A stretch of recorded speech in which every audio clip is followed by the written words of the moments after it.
語聞き流し10分間、名作リスニング、英語テキストと MP3 ダウンロード、その他の物語は、ホームページよりご利用いただけます。88thpp.com 88thpp.com Chapter 11. WHO stole the tarts? The King and Queen of Hearts were seated on their throne when they arrived, with a great crowd assembled about them, all sorts of little birds and beasts, as well as the whole pack of cards. The knave was standing before them, in chains, with a soldier on each side to guard him, and near the king was the white rabbit, with a trumpet in one hand, and a scroll of parchment in the other. In the very middle of the court was a table, with a large dish of tarts upon it. They looked so good, that it made Alice quite hungry to look at them. I wish they'd get the trial done, she thought, and hand round the refreshments. But there seemed to be no chance of this, so she began looking at everything about her to pass away the time.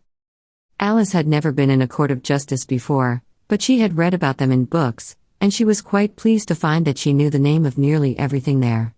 That's the judge, she said to herself, because of his great wig. The judge, by the way, was the king, and as he wore his crown over the wig, look at the frontispiece if you want to see how he did it. He did not look at all comfortable, and it was certainly not becoming. And that's the jury box, thought Alice, and those 12 creatures. She was obliged to say creatures, you see, because some of them were animals, and some were birds. I suppose they are the jurors. She said this last word 2 or 3 times over to herself, being rather proud of it, for she thought, and rightly too, that very few little girls of her age knew the meaning of it at all. However, jurymen would have done just as well. The 12 jurors were all writing very busily on slates. What are they doing? Alice whispered to the Griffin. They can't have anything to put down yet, before the trial's begun. They're putting down their names, the Griffin whispered in reply, for fear they should forget them before the end of the trial. Stupid things. Alice began in a loud, indignant voice, but she stopped hastily, for the white rabbit cried out, "Silence in the court." And the king put on his spectacles and looked anxiously round, to make out who was talking. Alice could see, as well as if she were looking over their shoulders, that all the jurors were writing down stupid things on their slates, and she could even make out that one of them didn't know how to spell stupid, and that he had to ask his neighbor to tell him. A nice muddle their slates'll be in before the trial's over, thought Alice. One of the jurors had a pencil that squeaked. This, of course, Alice could not stand, and she went round the court and got behind him, and very soon found an opportunity of taking it away. She did it so quickly that the poor little juror, it was Bill, the lizard, could not make out at all what had become of it, so, after hunting all about for it, he was obliged to write with one finger for the rest of the day, and this was of very little use, as it left no mark on the slate. "Harold, read the accusation," said the king. On this the white rabbit blew 3 blasts on the trumpet, and then unrolled the parchment scroll and read as follows. The Queen of Hearts, she made some tarts. All on the summer day. The Knave of Hearts, he stole those tarts. And took them quite away. Consider your verdict, the king said to the jury. Not yet, not yet. The rabbit hastily interrupted. There's a great deal to come before that. Call the first witness, said the king. And the white rabbit blew 3 blasts on the trumpet, and called out, "First witness." The first witness was the Hatter. He came in with a teacup in one hand and a piece of bread and butter in the other. "I beg pardon, your majesty," he began, "for bringing these in, but I hadn't quite finished my tea when I was sent for." "You ought to have finished," said the king. "When did you begin?" The Hatter looked at the March Hare, who had followed him into the court, arm in arm with the Dormouse. 14th of March, I think it was, he said. 15th, said the March Hare. 16th, added the Dormouse. Write that down, the king said to the jury, and the jury eagerly wrote down all 3 dates on their slates, and then added them up, and reduced the answer to shillings and pence. Take off your hat, the king said to the Hatter. It isn't mine, said the Hatter. Stolen. The king exclaimed, turning to the jury, who instantly made a memorandum of the fact. I keep them to sell, the Hatter added as an explanation. I've none of my own. I'm a Hatter. Here the queen put on her spectacles, and began staring at the Hatter, who turned pale and fidgeted. Give your evidence, said the king, and don't be nervous, or I'll have you executed on the spot." This did not seem to encourage the witness at all. He kept shifting from one foot to the other, looking uneasily at the Queen, and in his confusion he bit a large piece out of his teacup instead of the bread and butter.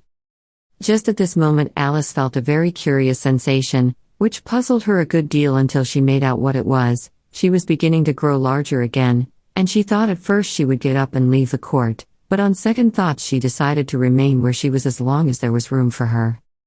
"I wish you wouldn't squeeze so," said the Dormouse, who was sitting next to her. "I can hardly breathe." "I can't help it," said Alice very meekly, "I'm growing." "You've no right to grow here," said the Dormouse. "Don't talk nonsense," said Alice more boldly, "you know you're growing too." "Yes, but I grow at a reasonable pace," said the Dormouse, "not in that ridiculous fashion." And he got up very sulkily and crossed over to the other side of the court.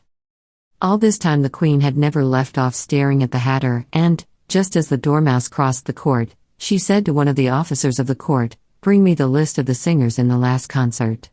On which the wretched Hatter trembled so, that he shook both his shoes off.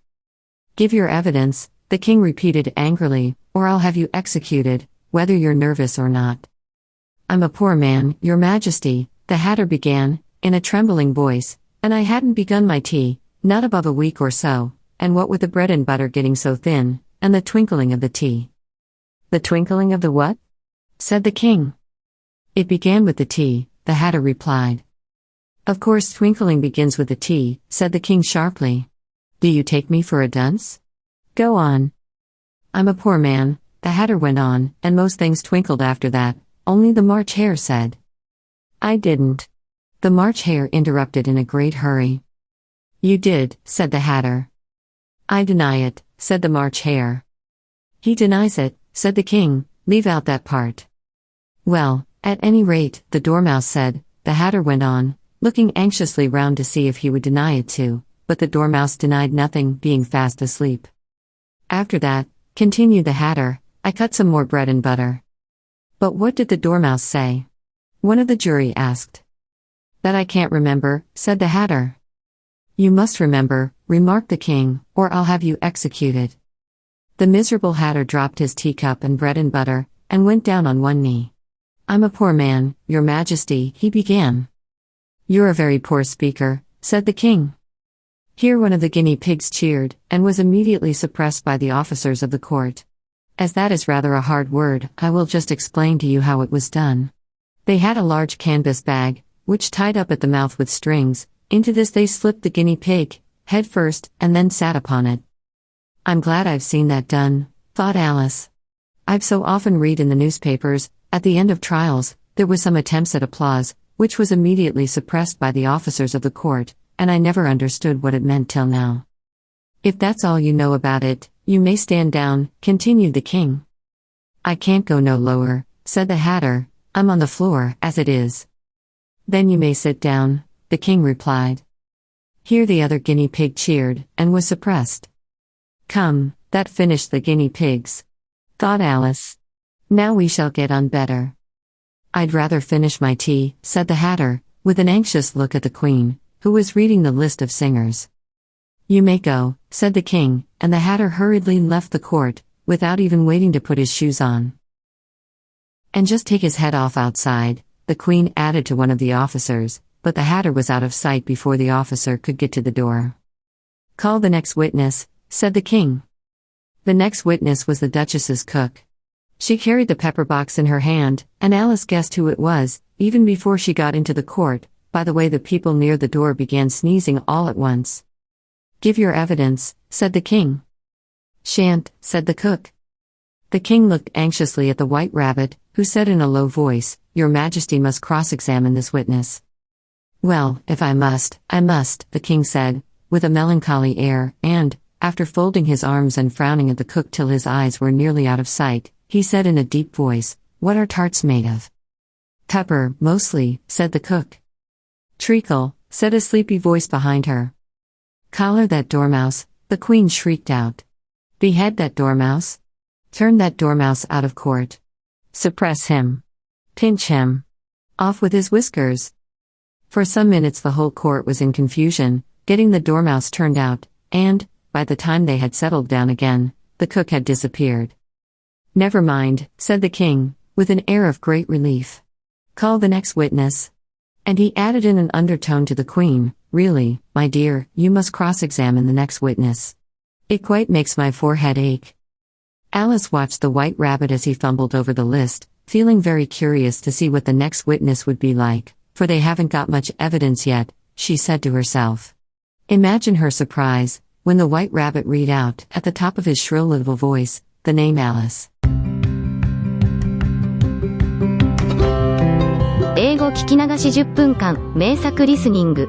英語テキストと MP3 ダウンロード、その他の物語は、ホームページよりご利用いただけます。